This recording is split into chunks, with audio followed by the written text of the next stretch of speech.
السلام علیکم ورحمۃ اللہ وبرکاتہ۔ بچوں، آج میں آپ لوگوں کو ایک نصرانی غلام عداس کے اسلام لانے کا ایمان افروز واقعہ بتا رہا ہوں۔ ابو طالب اور سید خدیجہ رضی اللہ عنہا دونوں کی وفات کے بعد حضرت صلی اللہ علیہ وسلم تبلیغ کی غرض سے طائف تشریف لائے۔ طائف با رونق شہر اور موسم کے لحاظ سے عرب کا شملہ سمجھا جاتا ہے۔ مکہ معظمہ سے مغرب کی طرف چند میل پر واقع ہے۔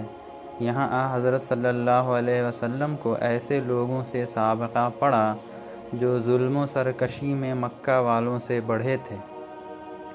طائف کے بڑے بڑے چودھریوں نے شر کے اچکوں کو ہشکا دیا، جنہوں نے حضرت صلی اللہ علیہ وسلم پر پتھراؤ کر کے لہو لہان کر دیا، اور حضرت صلی اللہ علیہ وسلم گھبرا کر انگور کے بیلوں کے سائے میں بیٹھ گئے۔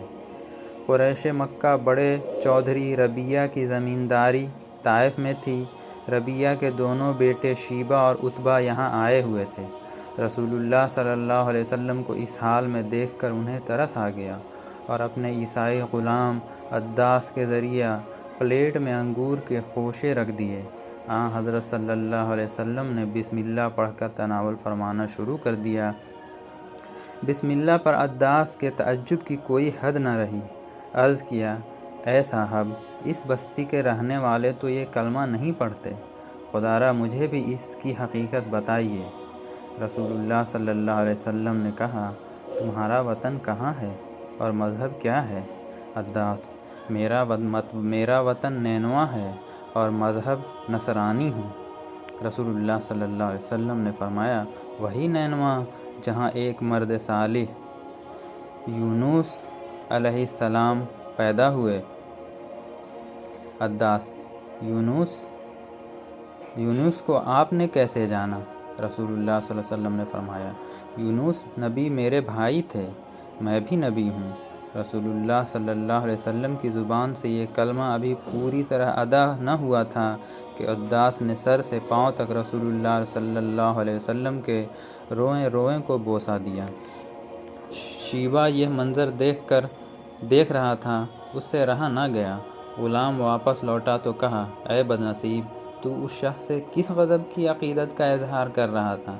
عداس نے کہا، اس وقت دنیا جہاں میں یہ شخص سب سے بہتر ہے۔ اس نے مجھے ایسی باتیں بتائی ہیں جنہیں دوسرا جان بھی نہیں سکتا۔ شیبہ نے کہا، ارے تیرا دین اس کے دین سے بدرجہ بہتر ہے، اس کے دین میں نہ چلے جانا۔ اور ایسا ہی ہوا۔ عداس رضی اللہ عنہ مسلمان ہو گئے۔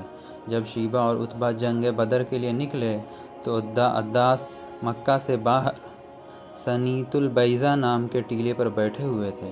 شیبہ اور عتبہ ادھر سے گزرے تو حضرت عداس رضی اللہ عنہ نے روک کر کہا، وہ شخص واقعی رسول ہے، آپ کا آگے قدم اٹھانا خود کو مقتل میں لے جانا ہے۔